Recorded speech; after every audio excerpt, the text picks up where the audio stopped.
পিপাসিত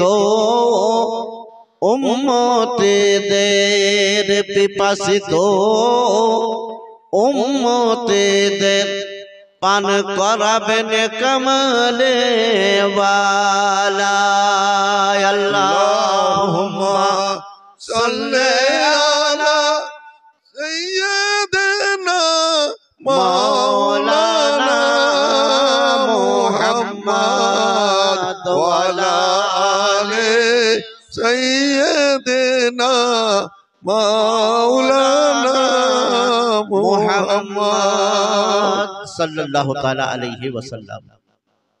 brother ইসলাম মাদ্রাসা উন্নতি কল্পে জালসা যে যা পেরেছেন আপনারা মন খুলে দিল খুলে মাদ্রাসার জন্য দান ও খয়রাত করেছেন। এখনো যদি কেউ বাকি আছেন মাদ্রাসায় দিয়ে যাবেন। তার সাথে সাথে আপনারা যে জায়গির খাইয়েছেন, সদকায়ে ফিতরার দান দিয়েছেন, যাকাত দিয়েছেন, উসুরের দান দিয়েছেন, জালসাতে দান দিয়েছেন,